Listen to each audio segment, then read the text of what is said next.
I just get pulled back to wondering how many Kurt Warners are walking around. And maybe it's not to that level of, he was, working at a grocery store and stocking shelves, and then, he became like an all-pro guy. But at least how many starting quarterbacks just never were given a shot? Yeah, I mean, there probably are a lot. But that's only because we're opening up the universe to anyone who potentially could have been an NFL quarterback undrafted. I mean, even in the NFL now, it's somewhere between 30 and 40% of all NFL snaps across the board, not talking about quarterback here, are from undrafted free agents. The most important position in all of sports is simultaneously the most dependent. There are only 3 guys rushing the passer. Look at him continue to increase space. I find that paradox so fascinating. Separating a quarterback from his environment is both challenging and an ongoing debate. Hurts again, has all the time in the world. Working, block runs, Mahomes steps up, throw, touchdown! To get a little clarity, I spoke with Kevin Cole, who spent several years with Pro Football Focus, PFF, building models and projections for NFL players before breaking away and launching Unexpected Points in 2022. Winning the Super Bowl and the fact that they were going for it more than others, you'd have seen at least an acceleration of a trend. His work looking into quarterbacks in the NFL draft is deeply respected in the analytical circles and a great read that I would highly recommend. We talked about untangling quarterbacks from their systems, expectations for teams and their quarterbacks this season, and much more. Though we may discount it, we are all influenced by our surroundings. As always, the question is, by how much and in what way? And now, my conversation with Kevin Cole. I'm going to start by reading a tweet to you here, Mr. Cole. This is your tweet, a response to Nate Silver. Close personal friend of mine. Yeah, I'm sure. There's a selection bias in that non-highly drafted QBs who get lots of playing time in the NFL are probably a lot better than those of similar draft positions who don't, whereas nearly all early picks get a chance to play. So I will ask you, Mr. Cole, how situational is a quarterback's success? Yeah, so it was in response to Nate saying that draft position, according to his research, did not have any explanatory power when it comes to basically how good a quarterback would be. So the main metric of that being efficiency. But it did explain how long of a rope they got before they would end up getting pulled, things of that nature. So how much they're invested in them and they're willing to continue going back to them despite poor performance. So my point to him was that you don't have every late round quarterback, every mid round quarterback getting even an opportunity to start, period, let alone an opportunity to start for a long enough period of time where we truly figure out who they are. So that really limits the selection of quarterbacks. Like, let's look at someone like Brock Purdy, for instance. Famously, he's, Mr. Relevant, end of the NFL draft, 7th round. But it's not as if the coaches have no clue who he is as a quarterback with personal experience before they insert him into an actual NFL regular season, or I guess postseason game, and see what his performance is. They've seen him in practice. They perhaps have seen him in the preseason. They've seen his study habits. They've seen lots of things, how he approaches the position, things of that nature, that give them an idea of saying, okay, it won't be a total disaster if we do put this quarterback in, or maybe we'll even, like this quarterback versus the other options that we have. So he's different than another 7th round quarterback in that. It's telling us there's a signal basically that we're getting just from the fact that he's playing versus other 7th round quarterbacks who are not playing. Whereas I think all 1st round quarterbacks have at least played. The only quarterback I can think of, well, I'm going back in the, I don't know about 1960s or something like that, but Christian Hackenberg, famously 2nd round pick for the New York Jets, never took an NFL snap in his career. That's right. never played. That's the only one I can think of, probably even going through the third round at least, who never had an NFL snap. So these guys are all playing. And of course, if you have a first-round quarterback, even a late first-round quarterback, where the success rates are not great, typically those guys are treated like the future of the franchise and are given a pretty long rope until we get to the next season and someone else is drafted. So it's just a different view. We're getting a look at every single quarterback who's drafted in the first round, and that's going to give you a distribution of the good and the bad. Whereas in the later rounds, we're probably getting much heavier of a look of the guys who are good outside of playing the game, who are good in practice, good in the film room, and et cetera. Yeah, and I think that just immediately begs the question. I'd love to hear your thought on this, of how situational you think the success is of a quarterback. How circumstantial is it? And I just get pulled back to wondering how many Kurt Warners are walking around. And maybe it's not to that level of, he was, working at a grocery store and stocking shelves, and then, became like an all-pro guy. But at least how many starting quarterbacks just never were given a shot? Yeah, I mean, there probably are a lot. But that's only because we're opening up the universe to anyone who potentially could have been an NFL quarterback undrafted. I mean, even in the NFL now, it's somewhere between 30 and 40% of all NFL snaps across the board, not talking about quarterback here, are from undrafted free agents. So these are players who are not taken in the NFL draft.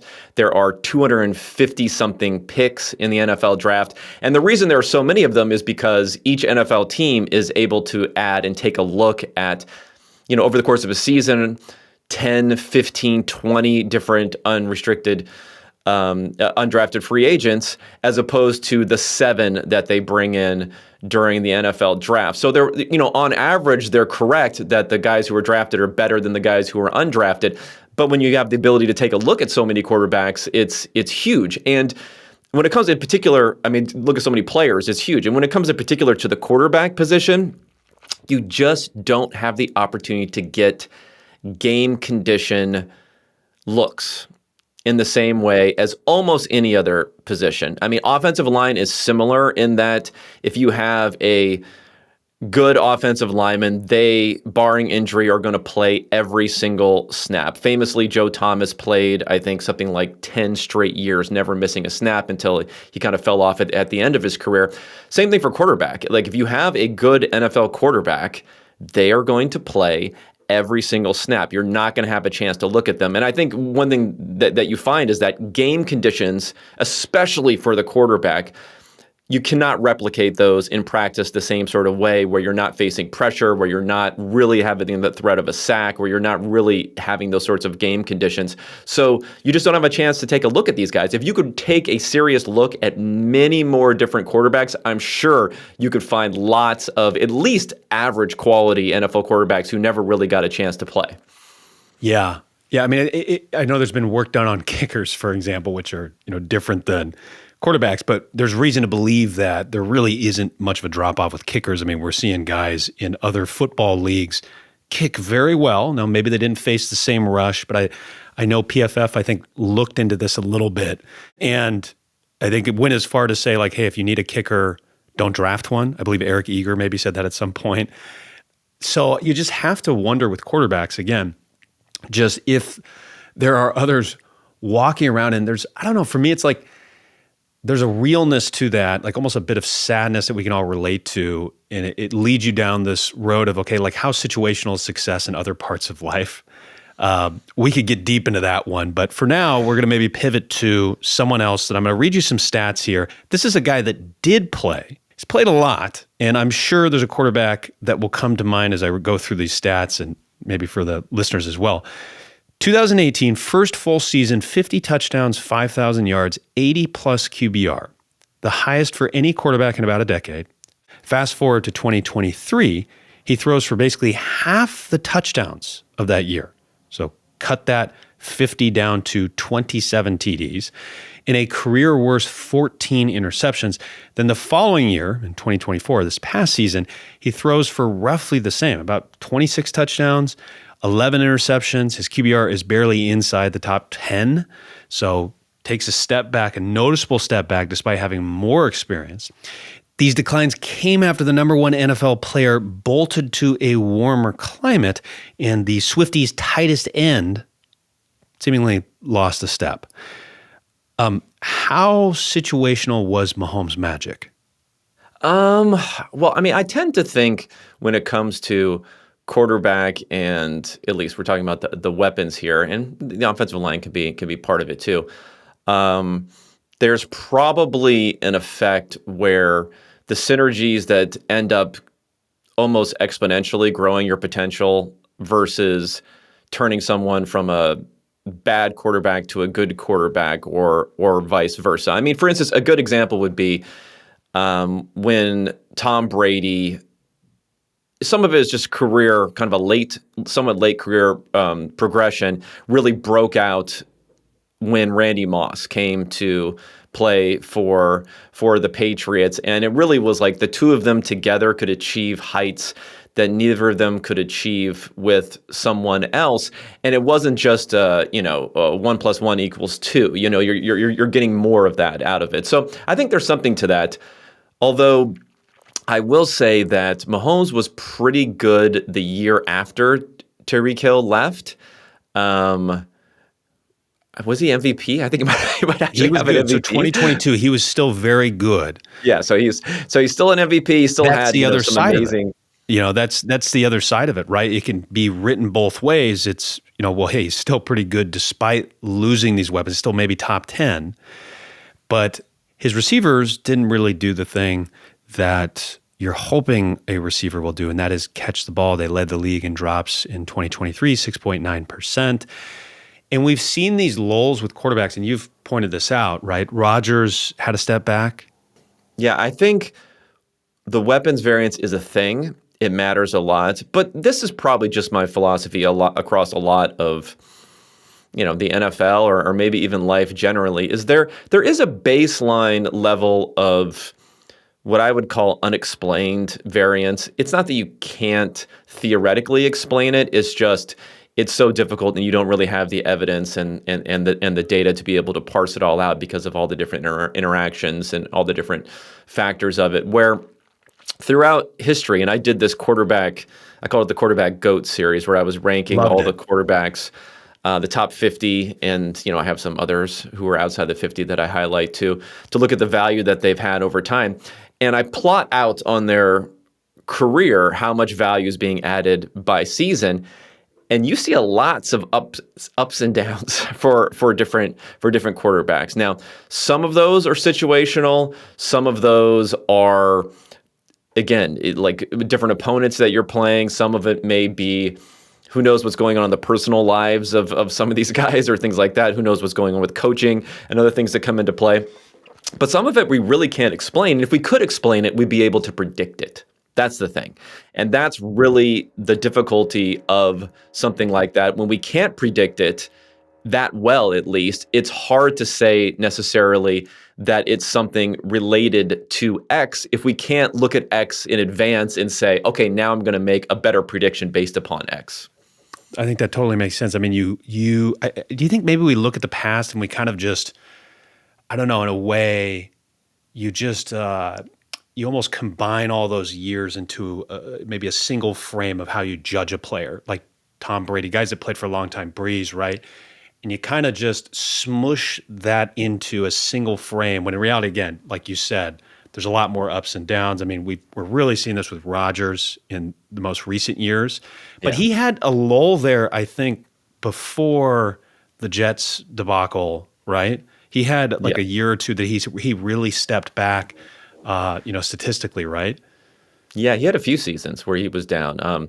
Sorry to, friendly fire for an analytics friend of mine, but famously, Ben Baldwin was kind of, for those who don't know, the computer cowboy. He was somewhat leading the charge against Rodgers. I was always a little bit more hesitant and scared of being too, because he published an article where I'll just say that hopefully he was not in charge of titling this article. Even if he was, it was more of a factual statement than a predictive statement, but it said no longer elite. And that was after, I believe it was at least 3 seasons of down performance where he might have even had 4 seasons of down performance. I believe it started in No, actually, in 2015 he was down. 2016 he came back somewhat, and then he was kind of poor for a couple years after that, before then attacking and winning his MVP. So yeah, no, that happens more often than you might think for different quarterbacks. And I think when it comes to how we recollect with different players, and you'll see this a little bit even on a year-by-year or week-by-week basis during the NFL, is there's a combination of different biases that come into play. Often it's the most recent thing that we've seen. That's kind of the main one. If someone ends their career very strong or has a good second half of a career, people might forget that their first half wasn't quite as strong, or vice versa. So that's a big one. But also there are just big iconic moments that stick out in people's heads, and rings debates and things like that really make a huge difference. And so it's not only that we compact their entire career into one feeling, but sometimes we're highly emphasizing certain aspects of the career versus others. Whereas if you get a more complete picture, and that's what I think doing numbers-based types of analysis really helps, is to get a more complete picture, and then we can move off of that to figure out contextually where they belong. Yeah, it's funny you say that about Ben. I mean, like, that's a guy that's, very statistically driven, not privy to jump to conclusions. I love Ben's work too. I've, gotten a lot of help with him over the years. Yeah, a guy that comes to mind, I'm realizing this in real time, is Mr. Irrelevant. He is a polarizing player. To Niners fans, it's very clear that he's a very good quarterback. At least for fans outside of that, I think a lot of people would say that he's very much benefited from his system, his surroundings, these weapons that he's had. I'm torn. I know that he's good. I'm not saying that he's good. It's like, but how much of this is environmental? How much of this is the Niners propping him up? We need to work through this. So first, some stats for the fanboys. Well, he's won a lot. That's important. Okay, but how much of those wins are him? Well, his EPA per play in 2023 was an outrageous 0.29. He led the league, so pretty good there. His yards per attempt was the highest of any quarterback that season. And some stats maybe for the haters. Let's go to the other side. He only had 2.1% of his passes dropped, which was the lowest rate in the league that year. The highest, again, being Mahomes at 6.9%, followed by Matt Stafford, 6.7%. So guys that are losing, 3 times as many catches in a game to drop passes. He also was number 1 in yards after catch. I think that gets pointed out a lot. The Niners have an offense that has a lot of movement. Clearly, he is a guy that is very intelligent and has wonderful cognition and processing all this different motion. But you just wonder with a guy like that, okay, how much of it is situational? Clearly, part of the equation is situational, but how much is a part of Brock Purdy and how much is just his surroundings? Yeah, I mean, I think it's always a mix. Now, I would tend to lean towards less of a contextual situational component than at least what I perceive to be common, kind of like the common opinion, whether it's for analysts or fans or others, only because I've seen the stability in a lot of these different quarterbacks over time and different metrics that they have. At the same point in time, I do try to quantify some of this.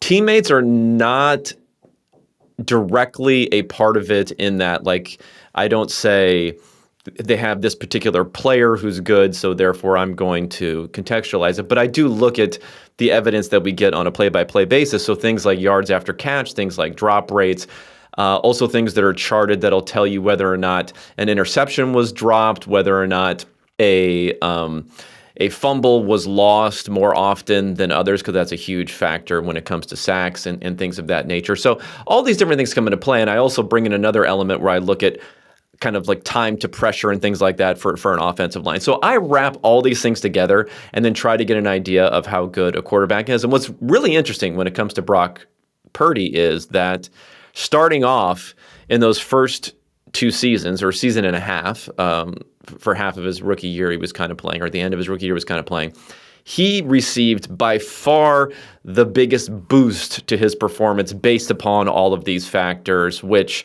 I'm saying are mostly outside of his control or luck or context or things like that. So he got a huge, huge boost. Now, this last season, he wasn't getting much of a boost at all. He wasn't getting the yards after catch. He was having less luck when it came to things like interceptions and fumbles and other things of that nature. He was getting a little bit worse blocking when it came to his offensive line. And surprisingly, his offensive line actually hasn't graded that great over his entire career, where some people wouldn't think that's the case. And that's another problem with judging quarterbacks is, if it's a quarterback who you think is underrated, you're going to be like, oh, look at their bad offensive line. If it's someone you don't like, you just kind of ignore whatever stats that you don't like. So I try to bring this all into one contextual measure. And his performance year over year is maybe not that different from a fundamental basis that people would have thought is still pretty good. But of course, the headline numbers and the headline production for what he did dropped dramatically season over season. Yeah, definitely. I mean, the pros for him, traditionalists will love this one. He won a lot. And at the end of the day, like, winning is important. He won a lot. Trying to pull him apart from those wins is challenging. Again, I think the processing speed for him, there's been a lot of, I think, just information out there about how much motion and disguise Shanahan puts in place and his ability to kind of process that, turn his back on play action, which a lot of quarterbacks struggle with, at the NFL level, why they struggle being under center, being able to turn your back, then turn back, and then read where everything's at. But, again, things like expected completion percentage, which isn't perfect, but we have expected completion percentage from Next Gen Stats saying, okay, he actually completed less passes than we maybe would have expected, right? So I think you can look both ways at that.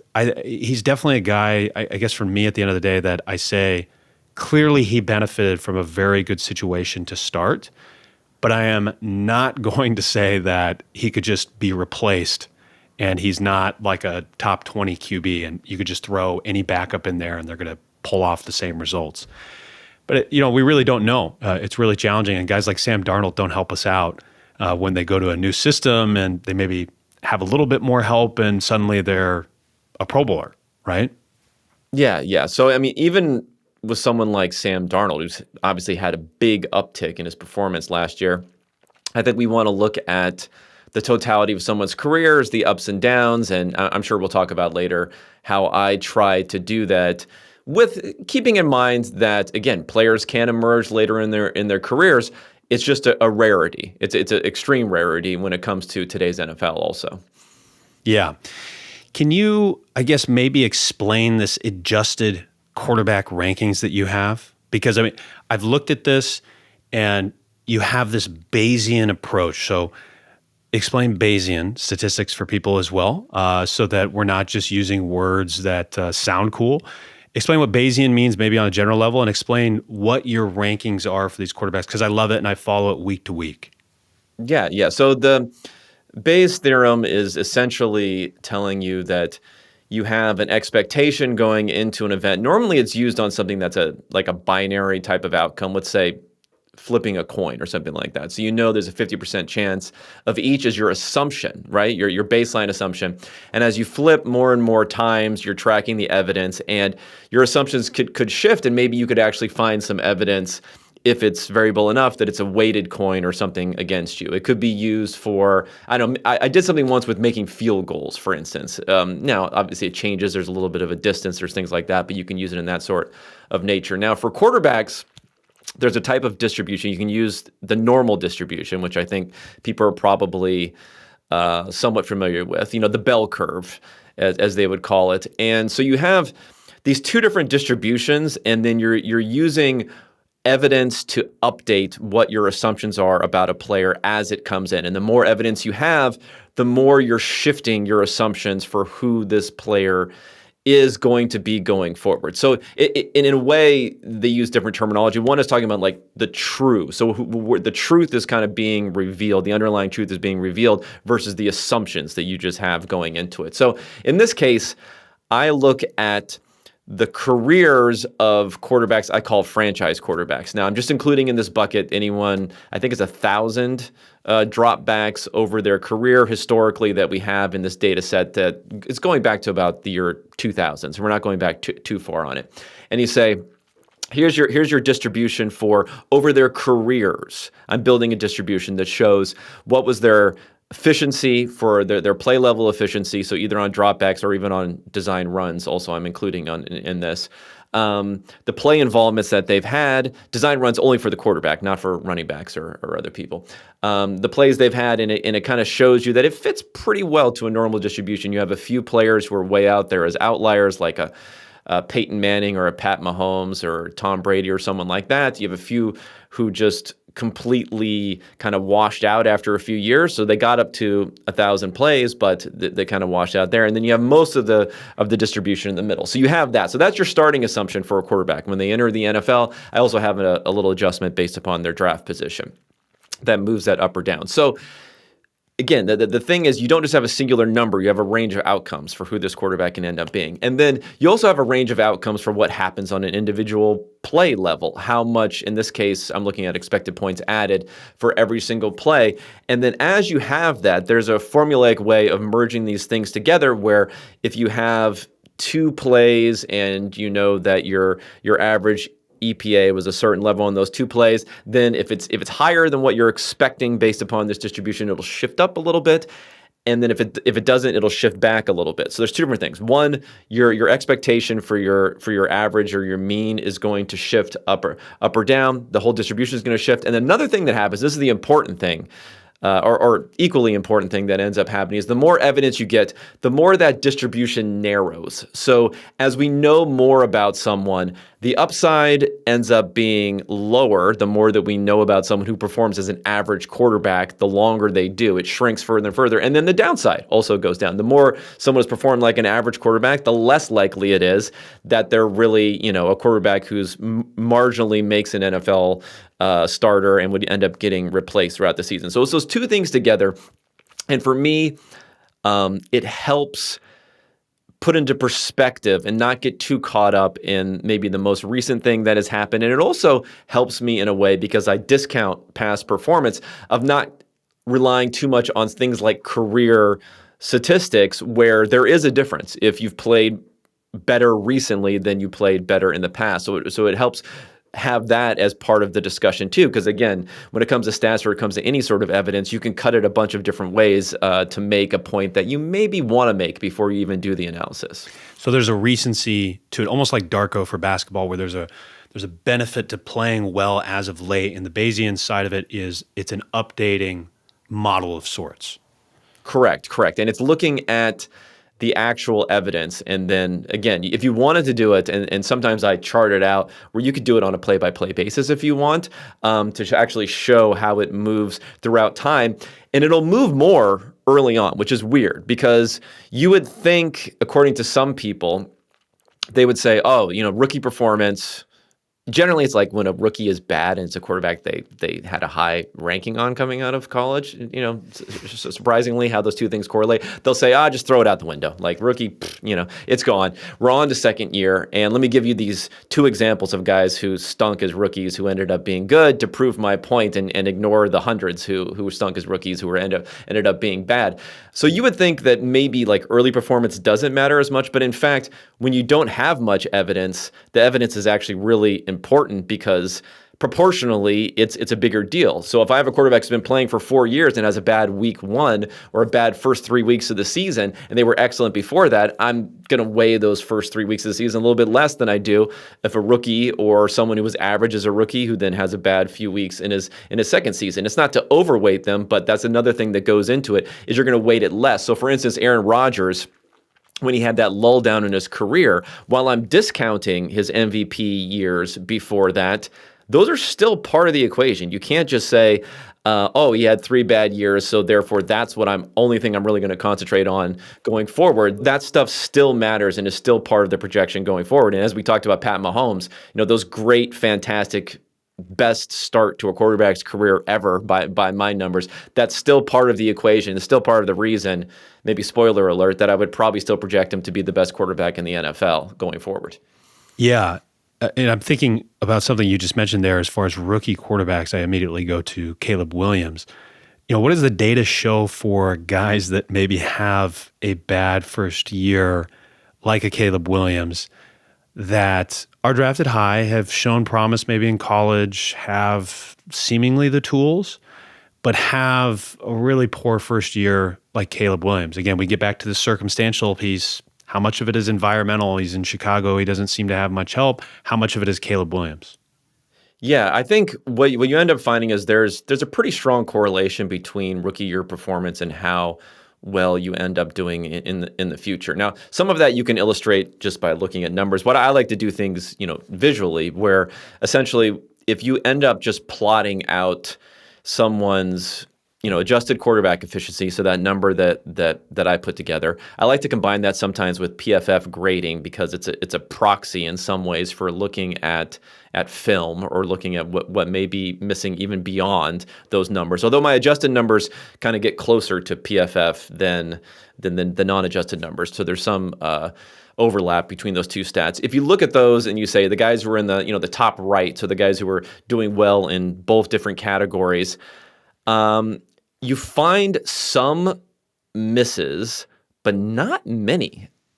And if anything, I think what it tells you is that it kind of just shifts the whole distribution for who they're going to end up becoming. They're very unlikely to wash out of the league at that point. You're probably going to get at least an average performer, and you're going to get someone who has that top end sort of thing. In the bottom left, so the ones who performed really, really poorly, I mean, we're talking about, Jared Goff and Matt Stafford maybe as the only ones that you're going to find, again, in recent history, going back to 2000. That ended up being pretty good. Yeah, who ended up being, beyond even below average, honestly. It's like it's hard to even get up to average at that point. And I think the contextual thing there, and you have to agree that, Goff played half a season.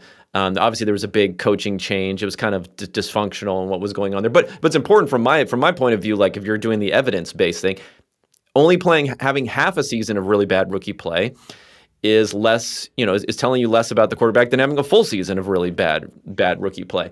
And, Matt Stafford, famously 0-16, pretty bad situation there. Yeah. I don't like to over. They were 4-0 I think they were 4-0 in the preseason, maybe. Yeah. So I don't like to overweight it, but I think Williams Caleb Williams was 4-0 in the preseason as well. The Bears were last year before having the year that they had. Yeah. So I don't think, and again, you want to shade your analysis based upon these contextual things that you can't necessarily put into the model.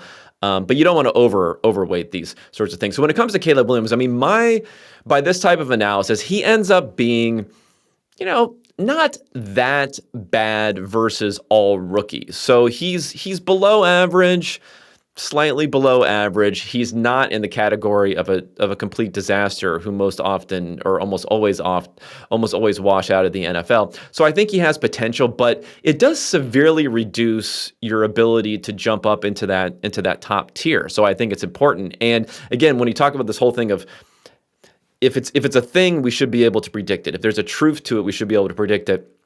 I mean, if you just Google search from the preseason last year and you said greatest situation for a rookie quarterback ever, tons of Bears Caleb Williams articles would show up right there. So it tells you, hey, maybe his situation wasn't that bad. Maybe, there's some of the reflection of a great quarterback, is a rising tide lifts all boats type of situation where everyone ends up looking a little bit better, whereas they wouldn't have said that about Jaden Daniels with the Commanders. But, in hindsight, we could say, oh, yeah, he had this great situation. Oh, wasn't it great that he had Cliff Kingsbury as his coach? Would anyone have said that going into this season? Not many people would have said that. So, again, I think it's always important to say, what can we predict going forward to try to reveal what the truth is also? Yeah, sure. Because, I mean, if you look at, maybe the top quarterbacks right now, let's just say, so how many of them had really bad or at least as bad,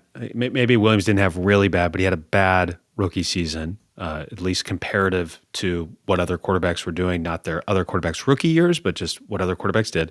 If we go just look at the top quarterbacks, so Josh Allen, not so great rookie season, right? Yeah, I think Josh Allen's somewhat unique too. I have Yeah. to say, he's somewhat unique in that he had 2 seasons of below average play where I mean we're to the point now in the NFL, and maybe some of this is survivorship bias that these guys just wash out earlier than they ever did before. We're almost to the point now where if you're not good in your second year, it's almost like it's over. Like it rarely sort of happens, because even a Jared Goff, had this huge leap in his second year. So he is unique, but he was improving, and then he had this monster jump in his third year, which is maybe something you would have expected back in the 1970s or something like that. But it actually happened for him recently. So I would say he's another guy, an outlier, where anytime a quarterback has been poor for their first 2 seasons, but people still believe in them, they're going to bring up the whole thing. I think Drew Lock, I saw someone doing that for Drew Lock several years ago about, what about Josh Allen? He's just as good as Josh Allen was his first 2 seasons. So he actually wasn't that great. He wasn't awful, but he wasn't that great. Okay, so Josh Allen maybe is someone Caleb Williams can aspire to. Lamar Jackson had a pretty good rookie year. Yeah. He didn't play a full season. He replaced Joe Flacco. But then again, the second year, MVP, second year. So that we see that a lot. Joe Burrow. We got Jaden Daniels, obviously had an incredible rookie season, maybe one of the best ever. Mahomes, his first full season, but he kind of, he didn't really play that first year. So he didn't play. He only played the last week of the season. So, yeah. So, I mean, I'm guessing he would have been okay. Yeah. So, I mean, if you look at the top quarterbacks, even, there's reason to believe there still could be a chance for Caleb Williams to, figure it out and make that progression. But again, it just takes you right back to like how entangled is it, for a guy like that, and how much of it is, he really can improve. These quarterbacks really are taking big strides. And when you went back, because you did this whole QB GOAT analysis, and you went how far back? To the 40s? Yeah, it went back to what I'm calling, there's different levels of the modern era, but I think it was the integration of the NFL. So it was something somewhere around, the late 40s, early 50s. Okay. So you go back to the late 40s.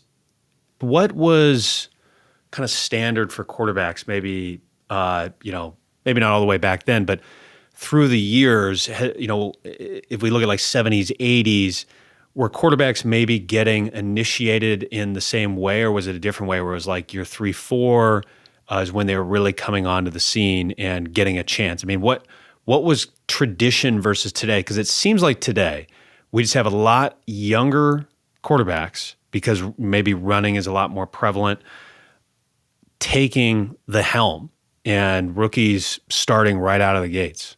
Yeah. Quarterbacks were delayed. Quarterbacks weren't drafted nearly as highly as they were before.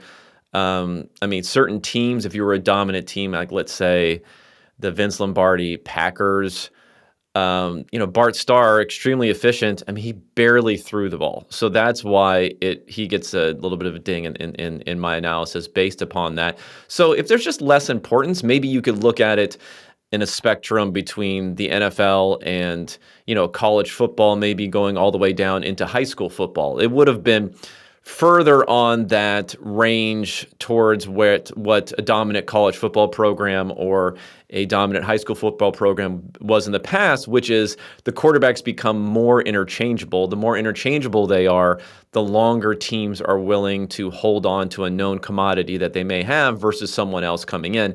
And I also think more often in the past, guys were emerging from being later picks because, again, teams were just using picks on different players earlier. Sometimes you had high, number 1 overall quarterback picks, but not necessarily, even for guys who were outstanding, college football Hall of Famer types, weren't necessarily being taken number 1 or number 2 or number 3 coming out in the NFL draft.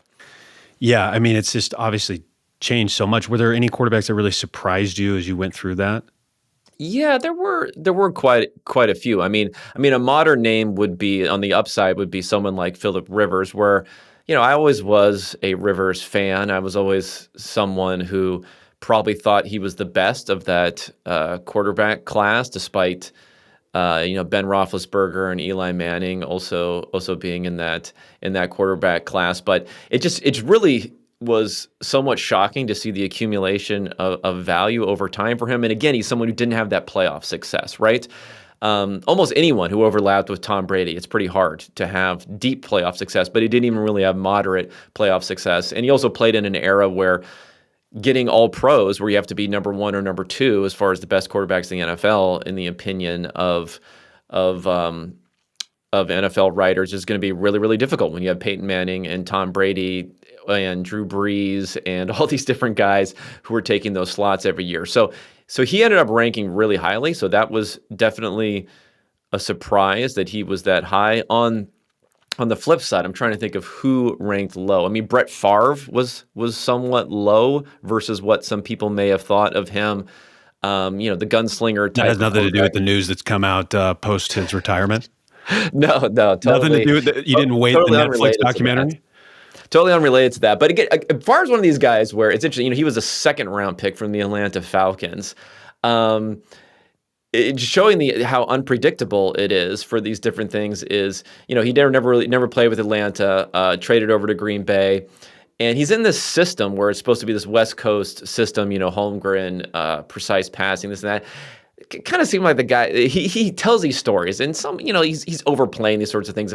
He said he had to, ask, I think it was Ty Detmer or something. He's like, what's nickel? Like, they keep on talking about nickel. I don't know what they're talking about the entire time. So there are certain guys who have these instincts where he probably didn't look that great during practice and other stuff, and then you put him in the game and he takes it to a different sort of level. So he's someone who's maybe a bit lower than you would have thought. And then there are names that just pop out of the past that we don't even like. Otto Graham, for instance, is a guy who ends up in the top 10, and he's playing right at the beginning of this time frame that we're looking at here.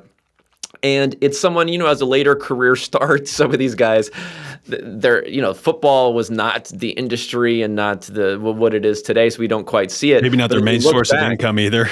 Yeah, they're delivering mail during the week, and then these guys, but he just has incredible efficiency stats as a quarterback, and then also rushing stats. So you kind of have this idea of, we have this to now is this kind of rushing quarterback sort of thing. But no. There were a lot of really good rushing quarterbacks in the past. And if anything, maybe there was a lull when it became this really pass dominant sort of statuesque pocket passer where it wasn't necessarily as much of that in the past. And he was someone who, in certain games, he was accounting for 90% of the team's offense, either rushing or passing himself. Yeah. I mean, if we think of just how many quarterbacks maybe aren't being found now, I mean, back then, who knows? Yes. I mean, we figured out, they can run. Having them run is good. We definitely broke down some barriers and some stereotypes along the way as well. And we realized that this position can be a little bit more dynamic. It doesn't just have to be some guy that takes a few steps back and delivers and looks a certain way.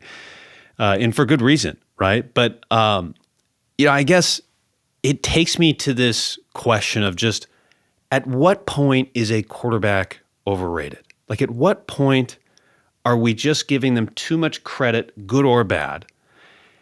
And we know it's the most important position in football, but at what point do we maybe eclipse that? I don't know if you've stepped into quantifying that at all or thinking through that, but it's something that I really struggle with and I've thought a lot about. And so I'd love to hear what you think.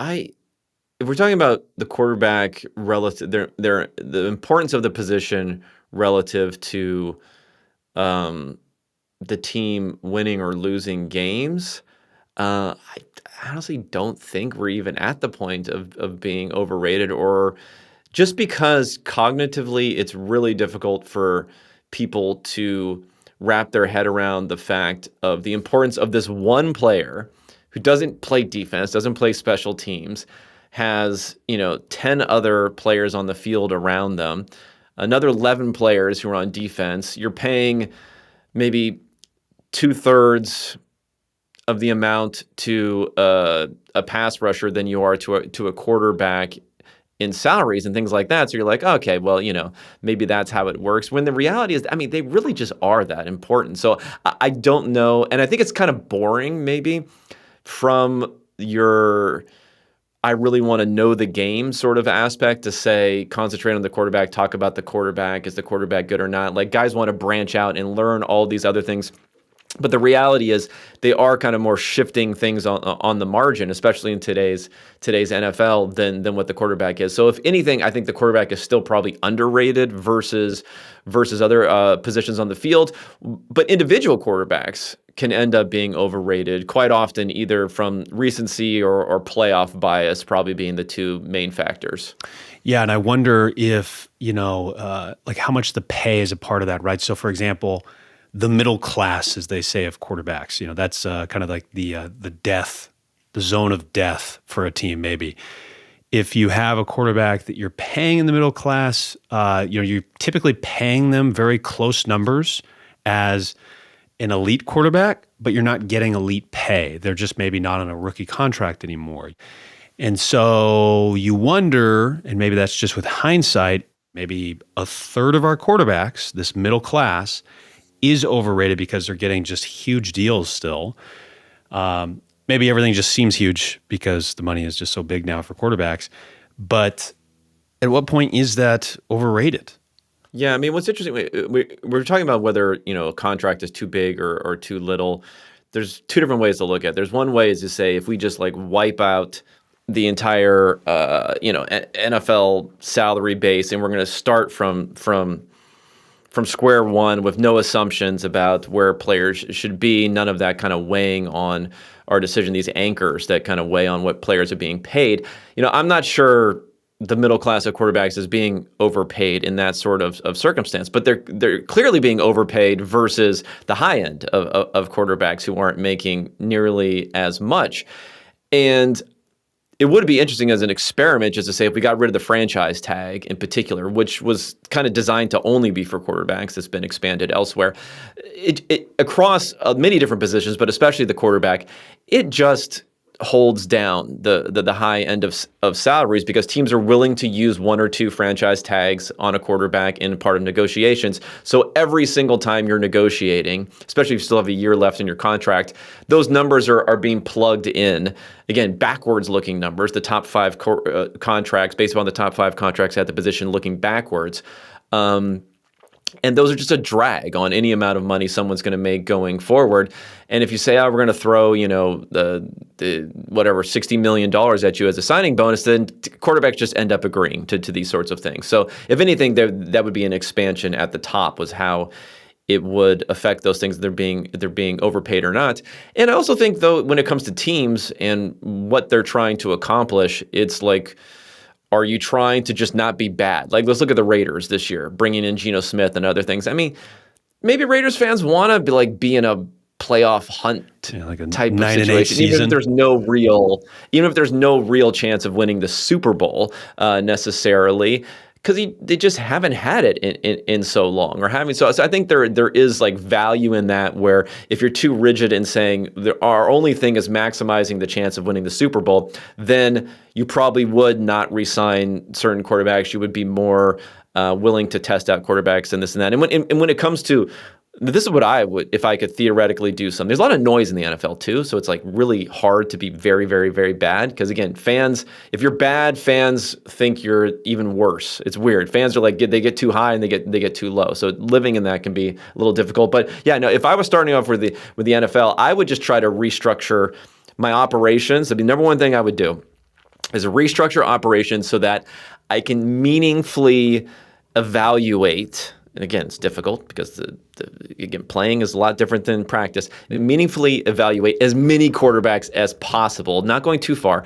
But if you could double the amount of quarterbacks you're getting a valuation, if you could use a couple more roster spots at all times to be taking looks at people and figuring out whether it's virtual reality or whether it's having an extra practice field that you're just putting these guys on to do things, I do think that's a huge factor. But again, you have this like anchors that people are attached to, the way things have always been. So that also ends up leading to investing a lot in a quarterback who may be only marginally good, because you don't want to go back into that depths. And if you're a decision maker, going back into those depths, if you don't hit on one of these guys, it basically means losing your job also. So that's a huge factor, is just job security. Yeah, you do wonder too, the public's perception. I feel like the public is very hypercritical of quarterback performance. You associate whether or not a quarterback is successful by just how good they're doing in that season. They're washed if they're having a bad season. There's a huge recency bias. They may be washed if they have a bad week or two and you don't score as much in fantasy, right? So I don't know this again, the whole overrated thing, it just depends on maybe the perception, to me at least, where it's like maybe from a draft standpoint, they're underrated and teams should do more of what the Browns do, and they draft multiple quarterbacks and they just say, hey, make fun of us. We don't care. We're going to have 4 and we're going to trim it to 3, and then we're going to have this huge quarterback competition. We know our past. We've had a lot of quarterbacks here. We don't care. We're going to keep trying this. Maybe they're underrated in that sense. Maybe they're overrated in the sense of, well, we shouldn't judge a guy on a week or even a season if it's Caleb Williams. He still might legitimately turn things around and get up into that upper echelon. So it maybe comes back to just the variance in perception. Yeah, I think that's true. Again, you're really looking at this middle tier. Now, you mentioned guys who are on contracts that are, as the Geno Smiths of the world and others. I mean, these are like glorified 1 or 2 year deals that you can kind of get out of. I think the bigger question is, and we mentioned Brock Purdy, Tua is probably an example of someone who earns a legitimate big contract, and then you're tied into them legitimately out into the future, how that kind of works, because you really are at this point talking about a multi-year type of process if you're probably going to move on from one of those quarterbacks, not necessarily knowing who you have and whether they'll be able to uplift your performance in all circumstances. Yeah, and you've mentioned this in the past on the drafting part, something that stuck out to me. Maybe explain your position on this and if it's changed, but you had mentioned to me in the past, if you have a top 10 pick, you would go as far to say that almost in every circumstance you should select a quarterback. And maybe it's not the same belief that you still have, but that's what I remember from our prior conversations. Can you explain that as it relates to the surplus value of a quarterback? Because people really took to those surplus value curves in the video, and they were like, that was something I had never seen before. This makes a lot of sense. You have a rookie slotted contract. You're on the back half of that. Now these quarterbacks are getting paid crazy. Can you just explain the surplus value and maybe your position on why it maybe makes sense, even if you have a good quarterback already, to still consider or almost always draft a quarterback if you have an early pick? So if I had an early pick, it's more of I would not ideally want to draft a non-quarterback in that position. So that's number one. If you can trade back, even if you're not getting necessarily the historically equivalent value for trading back that you would have gotten according to whatever charts that we're talking about, it can be worth it in that you're picking up some marginal value and you're getting a player at a lower salary, which is really important because this is where there's exponential, upside. There's also it decays exponentially down the amount that these guys are earning. That you're going to pay them so much less that even if you're getting a player who may be 1 or 2 down on the positional rankings in the draft, you're going to be paying them so much less and pick up some additional draft capital that it ends up being worth it. So I think that's the big thing. Now, there's also like game theory as part of this, and this is part of also when we talked about how much you're going to pay a quarterback. I mean, the market matters. So if you're the Giants, let's say, are you going to take a quarterback in the top 10? Or are you going to wait and then move up and take Jackson Dart later on in the draft? Well, I mean, if you can do it, I guess you would do the latter. If they drafted him earlier, would I be upset about it? Probably not, because number one, I don't really know what the process is inside of these teams, but I think people are too hesitant maybe to pull a trigger on quarterbacks earlier in the draft, knowing that, again, that they think they're wed to them in some sort of way, and knowing that even if it's a lower probability of a hit, the upside is so much greater. So yeah, I think logically you would want to be using more of those top 10 picks on quarterbacks, or just moving them up generally is what I would do. But you also have to keep in mind where the market is. And you're trying to tilt it in your favor rather than saying, oh, I'm just going to take this player at 5 that I could have gotten at 25. Yeah, and I mean, I was talking to Rex Hogan, former Jets assistant GM, and he didn't mention any of this, but just looking at some of his selections over the years, he had some really good ones, but the one that Jets fans love to point out was the Zach Wilson one. And just the Jets being high on him. But, you maybe look at the other quarterbacks from that draft class.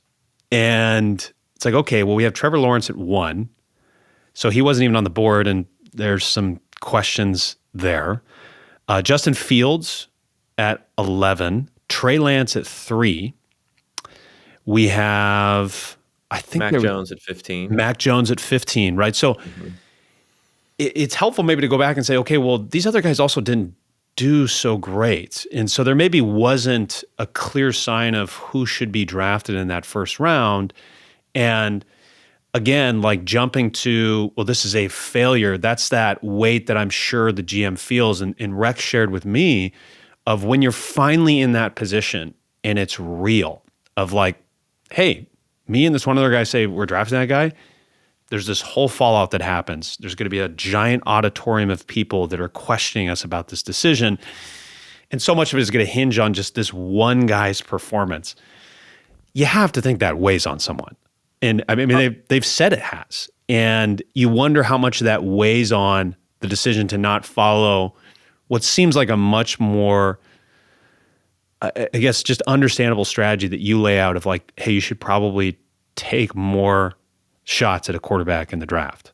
Yeah. If anything, it's viewed in the opposite direction of how it should be. There should be more tolerance for a QB miss, but instead there is more focus on a QB miss. I mean, there have been lots of first-round picks who don't contribute almost anything in the NFL. I mean, they play snaps, so that's also a difference. Like sometimes these guys play snaps. Sometimes, you have Chase Young, who's taken super high in the draft as one of the greatest defensive end prospects ever. And, he moves on to another team. If he was a quarterback, he would the equivalent level of play that what we saw at his position.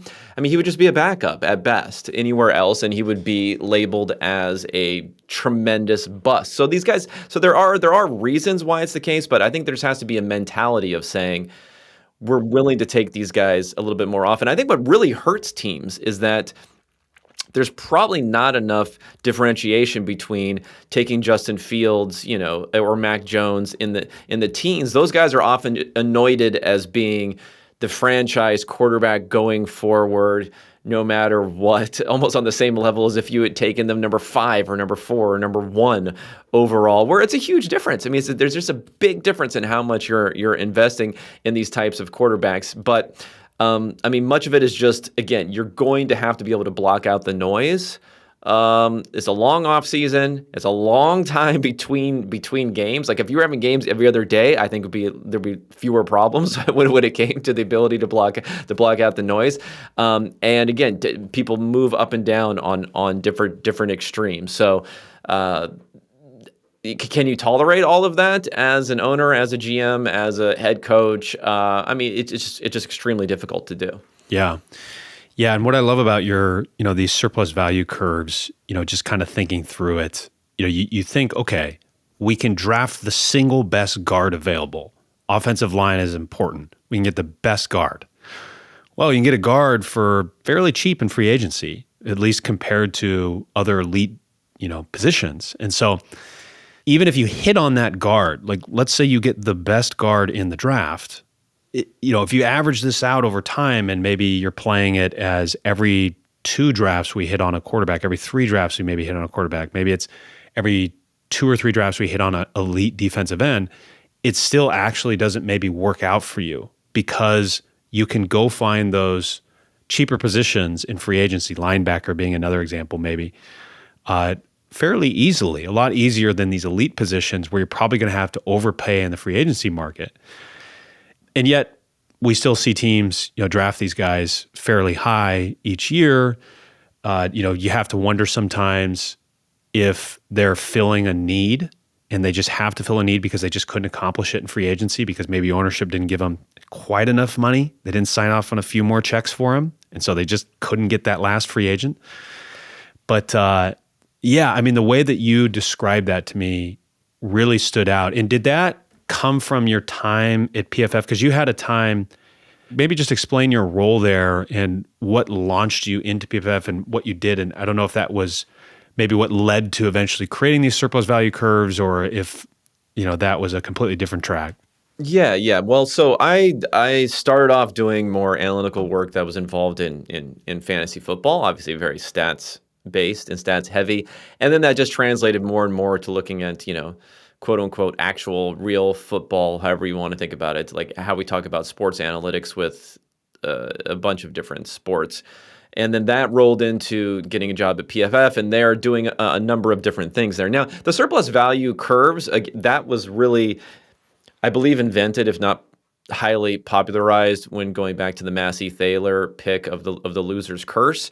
It's really off of that saying, okay, let's make adjustments. Let's look at different things like upside versus average performance you're going to have there, and let's try to contextualize all of that. So yeah, when it comes to a guard or a linebacker or a running back or a safety, it's not just that you're going to be able to get a player cheaper in free agency. That's definitely the case. You also have actual elite players available in free agency more often, where for quarterback, wide receiver, offensive tackle, it just doesn't, there's no such thing. There's no such thing in free agency. So even when you're building these curves, someone who truly goes to free agent, where you can have 32 NFL teams bidding for you, including your own team in this, your services, versus someone who re-signs and extends, they're really kind of just bidding against their own team and the franchise tag and everything else. If anything, those numbers are inflated for someone like a guard who ends up making free agency, because you have elite players making free agency. Those salaries can actually be a little bit inflated, so it could actually overstate their value by surplus value, and they still don't reach that same sort of number as you do for the elite positions. Yeah, and I think the way you titled it was "What the Nerds Get Wrong" or something like that about it. And I mean, I love that, because it's like, again, kind of going back to your adjusted QB rankings of just making adjustments to this. Because when the first one that I saw was the Massey Thaler look into things, these surplus value, but I don't think they were necessarily accounting for that. The other side of this equation, which is what's just available in free agency. And that was maybe part of your adjustment? Yeah, I mean, they were looking at how much players were being paid in free agency at different positions. So that comes into it. But I mean, the big thing in my adjustment was, let's just go ahead and rather than lump everyone together into one bucket, rather than maybe do a binary classification of quarterback or non-quarterback, let's go ahead and look at all the different positions, and you can get an idea of the differences in surplus value, not only just certain positions generally having more surplus value than other positions, but the fact that at different points in the draft, you're able to find elite players more or less often depending on the positions. For instance, offensive tackle is not quite quarterback, but it is something where very early picks need to be used on those positions, somewhat for edge rusher or something like that. Whereas that just isn't the case for other positions. So you have to factor that into play too, is the availability of different teams. So that's what it was really just adding additional layers into the larger analysis of surplus value. It's taking that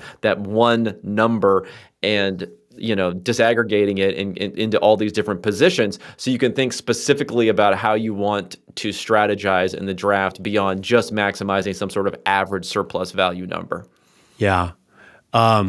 Thinking, with quarterbacks here for this year and looking out to the future, some guys that I think a lot of us are just curious about, we look to those players that are maybe coming into the second year of their just existence. So Jane Daniels, other quarterbacks that have maybe had elite rookie campaigns. What should we expect for somebody that has an elite rookie year like that as far as the sustained success? Again, we talked about Mahomes, we talked about Purdy, and we've seen some pullbacks a little bit maybe in their numbers in following seasons. I guess what should we expect for quarterbacks that maybe have big breakout rookie seasons for their following year? I think you have to just think about it in terms of range of outcomes. So I think it's just very unlikely that they wash out in the NFL. I guess RG3 would be the most recent example of someone who was never quite the same. If you want to pin that on injuries or things like that, maybe. I'm probably less likely to do that just because I think he was fully healed, at least at some point, and it just didn't seem like he had it. It just did not seem like he had it. And, he didn't throw the ball a ton. Yeah, Daniels, while he was very much a rushing quarterback, was also a much, much higher volume passer. So we probably know a little bit more about him. So unlikely to wash out. And then again, you have this upside of legitimate MVP upside. Now, we've seen other guys who've jumped up in that sort of level, but you just have a much higher level for someone like Jaden Daniels. Now, like extremely high performing rookie quarterbacks, it's still, there's only a few people who make that leap to being an elite quarterback. So you're not necessarily going to see all these guys in this bucket, but the most equivalent types of players, whether it's I don't know, Justin Herbert had a pretty good season, Russell Wilson had a pretty good season, Dak Prescott had a really good rookie year on lower volume. So there are these, Matt Ryan way back when in his lower volume. So, again, these are, really, really good, solid quarterbacks, but it doesn't mean that you're going to get necessarily that elite. It's still more likely than not that that Jaden Daniels' numbers are worse this season than they were last season, but that's really just a function of how high he was. He was really up there in the the top 5 sort of category of NFL quarterbacks, and that just happens very infrequently for a rookie. How much of Darnold's success you think was just Justin Jefferson, and whether or not he can replicate that in Seattle? Maybe not just Justin Jefferson, but new scheme, Justin Jefferson, just better weapons, not in Carolina or New York. Yeah, I think that's. He didn't get that big of a negative adjustment, according to my numbers. So he has that going for him. It wasn't a ton of yak. It wasn't a ton of great offensive line play. It wasn't a ton of, poor luck when it comes to interceptions or fumbles or things like that. But I think what we've seen with Darnold over even his first few seasons where he struggled is he had really good ends to his first and second year. And then, if I recall correctly, when he went to the Panthers, I think he started off pretty hot, and then he went down. I think he was able to restrain himself a bit. He is just kind of more of a high variance type of quarterback generally, and he has big mistakes a lot of the time. Like we like to attribute, bad luck, like a fumble 6 or a pick 6. I think his first pass ever was a pick 6, right? Yeah. So according to the model, you'd say, oh, that's unlucky because normally what did that do to your model? Normally a pick isn't taken all the way back. But Darnold kind of seems to be consistently doing those sort of things. So I think even a year's worth of performance is not going to outweigh, for me, at least what he has done in the past. Clearly, it brings him back up to the fact of like, hey, this guy can be an average NFL quarterback. But for all the examples that you want to point to guys who were bad and had a lot of reps early in their career who then took a step up. I mean, we're getting what, average quarterback play from Geno Smith? We're getting, maybe we'll get average quarterback play from Sam Darnold. Baker Mayfield looks pretty good, but then again, he has actually had some really flashes early in his career that someone like Darnold didn't have. I mean, maybe you have to go back to someone like Steve Young, who played on a completely dysfunctional team, who didn't really have that many reps, and then eventually ended up being someone who was a true elite MVP quality quarterback. We still don't have examples of getting that high-end sort of play. So that's why even with Darnold, that has to be built in, and I think it was kind of built into how he was paid. He wasn't paid like he was one of these elite franchise quarterbacks going forward. Yeah, I think Young was like year 8 or 9. Well, yeah, he also sat behind Montana, obviously, for a number of years. But he was in Tampa, right? And then yes. So I was just trying to remember. USFL. Yeah. He was also, I think he was the number 1 pick there, and so yeah, he was a highly drafted guy. Yeah. So I mean, again, but then he steps into this great winning system and culture, and again, you just wonder. Okay, he clearly something is Steve there, but how much is Steve and how much is San Francisco and everything that they had built up to that point? But yeah, I mean, Sam Darnold is he's an interesting guy to watch, and his former teammate there, Baker Mayfield, right, seems to be doing okay in Tampa, at least good enough to warrant bringing him back. And I guess, what do you think of him? Another example of a guy that really seemed to struggle and then got to a new place, a little bit different environment. He's doing okay. Yeah, it's interesting. He was probably a bit like overrated in his quality of his rookie season. But he had a really high PFF grade, not quite as good on the efficiency. She really struggled his second season. Kevin Stefanski came in. He had a great season, and then he had a not so great season. So it just happened. It was back and forth, back and forth.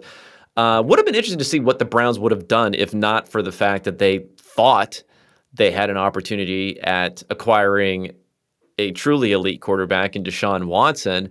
They would have had to make that decision for what they were going to end up doing. So I think what we've seen from Baker is, yeah, he's just like a solid quarterback with pretty good surroundings. And what's interesting about him is you might have seen him as someone who was like a coach killer after how Hugh Jackson and Freddie Kitchens and everything, washed out there in Cleveland, but now he's gotten, multiple offensive coordinators, head coaching jobs after how he's performed in Tampa. So I think he's just like a solid quarterback, but ever getting, really elite play out of him that you can count on is pretty unlikely. Yeah, I mean, 41 touchdowns, 16 interceptions last year, 4,500 yards. Clearly his best season. And I would assume Bucs fans have pretty high expectations again for them rolling into this year. You just have to wonder, as far as an approach for a franchise, there's been this question of, do we, maybe approach it more from the lens of kind of the Niners, Lions trying to get this aggregate, all of these players, and then we'll hopefully figure out the quarterback position. The Eagles may be approaching that way too. And maybe you can look at that in hindsight and say, okay, well, the only reason why they could approach it that way is because they did get a good rookie deal with a quarterback and they drafted well. So now they could go get all these other positions, right? So you could pull that argument apart, but I think it does raise this question of like, should a team approach their spending as building around the quarterback or just going all in on the quarterback?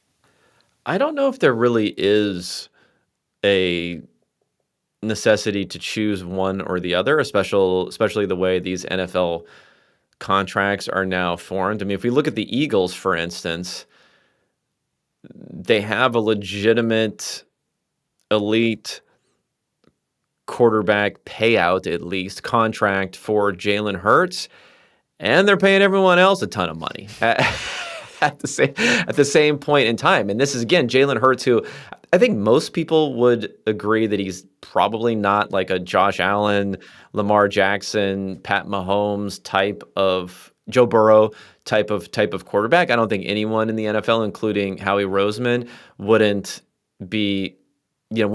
push that button to make that switch for those types of quarterbacks.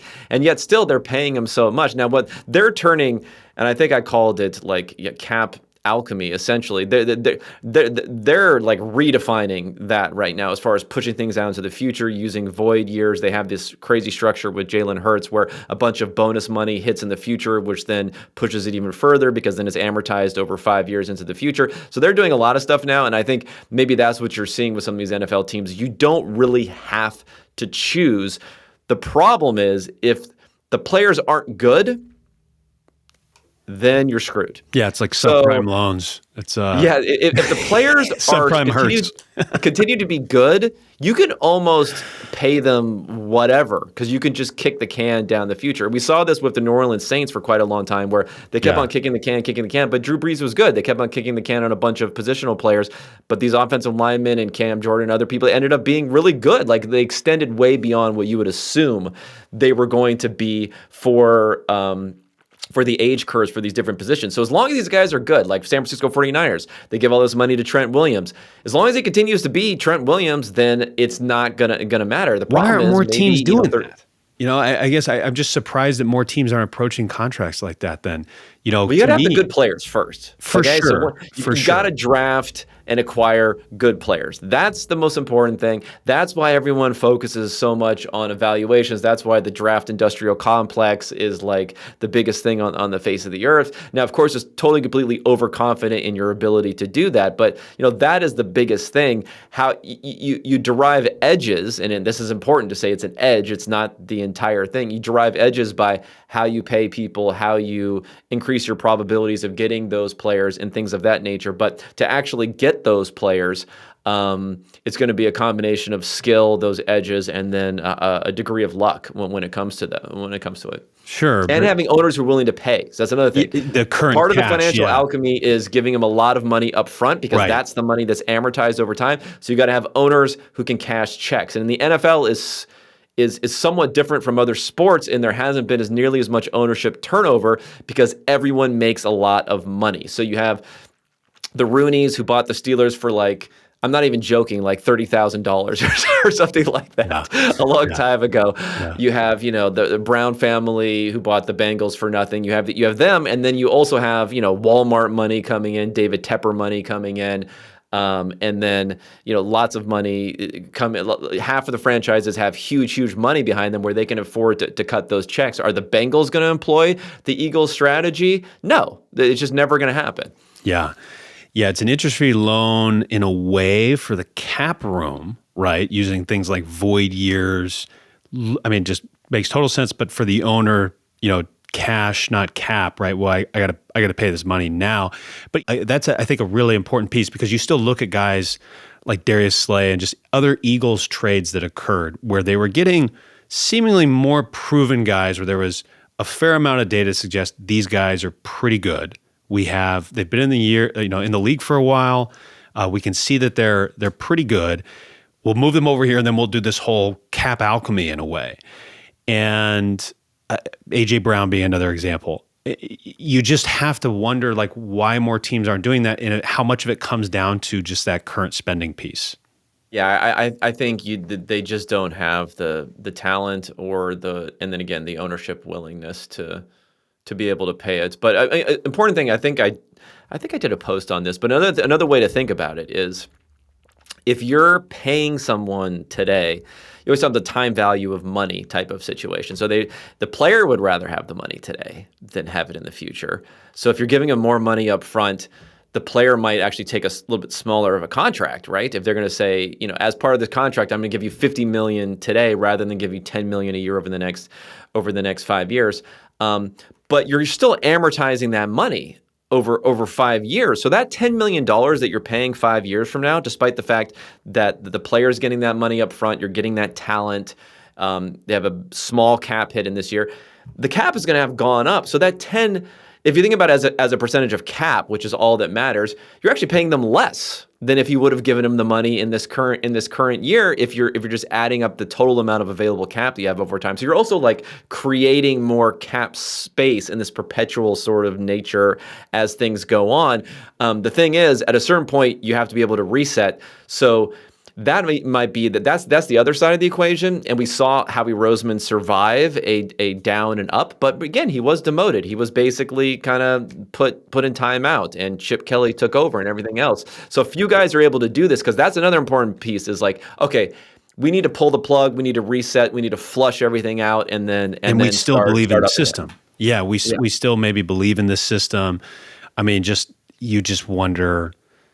I mean, I don't even know if you have to wonder. Stability is it just keeps proving to be so important for a franchise, not just from maybe a player standpoint, but the front office and coaching staff having stability there. I talked to Sean Clement, and it was he just walked me through what it was like when you flush out all the scouting departments in the analytics departments and the coaches, and it's you're hitting a reset button right before the draft. I mean, there's so much information that's just going out the window just a few months before the draft, and then you have to figure everything out. That would be really interesting to look at, how teams that have hit that reset button on coaching in the front office after the season or mid-season draft historically in that first or second year, maybe just the first year. Because you just have to imagine they maybe don't draft as well because they're walking into it, with just a few months before the draft, not as much preparation, having to restart everything, figure out their identity, all that, versus, hey, it's the Ravens. We know what we're doing this year offensively. Like, it's pretty clear. Yeah, it's always tough to separate because, teams like the Ravens have been successful. So, when you had the handoff from Ozzie to DaCosta now, it's like there's continuity there because they haven't been bad. They haven't been really bad in a long time. So it enables you to be good. But yeah, I do think. I mean, I've thought that maybe there needs to be either a layer under what would be the equivalent of kind of like a coaching CEO or a personnel CEO who doesn't have to take the fall every single time based upon what the performance was.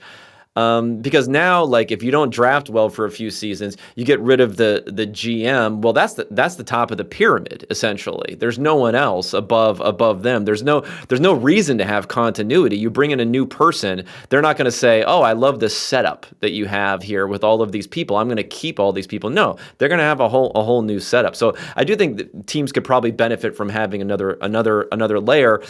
Or if they don't, they could at least have ownership. And I think Jeff Lurie, when it comes to the Eagles, is someone who is very open to these different ideas. You got to at least have ownership who's not going to swing from one extreme to another and how they approach things. But again, being able to pull the plug, I was just going to think like the Saints are a team where Mickey Loomis has been around for a very long time there, and they never really pulled the plug after. They could have just done the. And they kind of gotten out of cap hell here pretty quick. Like yeah. And this is the team that was what were they, 7-9 for 3 straight seasons with Drew Brees playing like a Hall of Fame quarterback, and he still they still were able to make it through that because of how good they were there, but they never pulled the plug. So you have to be able to do that. Yeah, I guess one of the quarterbacks that stood out in your rankings, Dak Prescott. Dak Prescott is a guy that the world seems to enjoy hating, at least non-Cowboys fans. And that has to do a lot with his affiliation, I'm assuming, with the Cowboys. I don't think it's as much the hip swivel. But he is someone that has showed up relatively high in your QB analysis, like way up there in prior years. And I'm just wondering if you could shed a little light on that, because that was a surprise to me to see him graded as highly as you had him. Yeah, I think it's the perception versus performance aspect for most of his career in the early years. I mean, he had this outstanding rookie year, and he got some love for that. I believe he got maybe 1 or 2 MVP votes. Obviously, Offensive Rookie of the Year. But then if we just think back, what was the talk at that point in time, or maybe even in the prior season? It was just as much about Ezekiel Elliott, who was drafted in the same draft class, as it was about Dak Prescott, probably. And then, they had a down year after that as a team, but his numbers weren't really that bad the next couple of seasons. He's missed some time. And he's also had a front office that has mismanaged the contracts, in that rather than signing early, throwing a bunch of money at people, they've kind of waited a while, and then Prescott's contract is a perfect example of that. After doing multiple franchise tags, eventually signing at a level where you're pretty much, because you don't have that suppressant for the contract of additional franchise tags in the future, you're pretty much going to have to sign him at the top of the market. And then once you have that, it gives him a lot of renegotiating power in the future, because you have all this dead money that you gotta kind of figure it out. So I just think the Cowboys have not been well managed, despite the fact that they've actually drafted. Do you think that's because their GM and owner just aren't on the same page? That might be part of it. But yeah, I just think they haven't been well managed. A little too much of maybe they like just trying to negotiate these deals and make these and ride him out until the last second a bit too much. And, I think just the defense has not really been great. And then it would come into the playoffs. Dak has definitely not been great in the playoffs. He's had some poor games in the playoffs, but he's also had some of the worst defensive performances in the playoffs too. And I think if he has one run to a Super Bowl, if he has one, if he can get to the NFC Championship game, things like that were happening, people's perceptions would flip around quite heavily on him. I mean, by my numbers, you could say he was the MVP 2 seasons ago when Lamar Jackson won that MVP. It was a down year for everyone, but he was just as good 2 years ago as some others. But you don't have the team success to go along with it and the playoff runs to go along with it. Sure. Is there hope for a guy like Trevor Lawrence? I think there is. He is someone who's consistently performed better by my adjusted metric versus what his actual performance has been. So I think there is some hope. Obviously it's severely lessened from when he was seen as being a legitimate generational prospect. We hear the terminology generational prospect, but if we were going to rank the, biggest quarterback prospects over the last, 50 years or something like that, it would probably be John Elway and Andrew Luck as like 1, 2 in some sort of order. And then Trevor Lawrence is probably in the next tier of guys that were being looked at with Peyton Manning or some others that are in that sort of bucket as being a generational prospect. So obviously he's severely let down off of that. And I think, he makes big mistakes sometimes. And that's another one where it's like, how much do you want to say is luck or how much do you want to say is something that you attribute to the quarterback himself? And it also could be one of these ones where if we look back at him, we're like, yeah, the dysfunction of the team probably does play into it. So maybe I'll give him a little bit boost because of that. So I don't know. I think he could be a top 10 sort of quarterback, but if he's going to be someone who's competing for MVPs in the future, it's looking highly unlikely. Yeah, I mean, you have to wonder how much of it is his stature. I mean, he's 6'6". He ran 4.7-ish in the 40. He was drafted number 1. He's got the long hair. Is that a quarterback trait? I don't know if that's a quarterback. Shane Falco, I think his name was in the replacements, right? He had long hair, I believe. Keanu Reeves. Yeah. So I just think there's certain quarterbacks that they carry this stature via maybe their resume or whatever it is into the NFL. And so we put them up onto a higher pedestal. And so it really seems like they're underperforming versus other quarterbacks. And I feel like he's a good example of that. The reason I compare it to Elway or Luck is because he had such large degree of success early on in college, and you can't leave for the NFL draft. There were plenty of articles written that after his freshman year that he would have been the number 1 pick in the draft right then if he came out. Was that true? I don't know. But it's the same thing for Andrew Luck. I mean, Andrew Luck, people are just waiting around. He played his senior year, Andrew Luck. People are just waiting around for this guy where he could have been the number 1 pick multiple years before that. Someone like John Elway could have been the number 1 pick multiple years before that. So I think it's that. There was just this anticipation where he actually had one of his kind of a down year after his junior year when he actually did enter the NFL draft, but there was so much hype for multiple seasons about Lawrence that's why he was kind of put in that bucket. Actually, Peyton Manning played his senior year also. So it's interesting how some of these guys have stayed in despite the fact that they would have probably been number 1 picks if they came out earlier. Yeah. Well, I appreciate it, man. This has been fun. And, again, I'm a huge fan of the rankings. I love just getting those updated rankings, just looking at them week to week. And the GOAT series I really enjoyed in the dog days of football summer, just kind of going through that, just seeing these different names and seeing how you approached it. So appreciate you, coming on and sharing some thoughts on this season, man. Well, appreciate being on, and hopefully we'll do it again. Yeah, sounds good, man.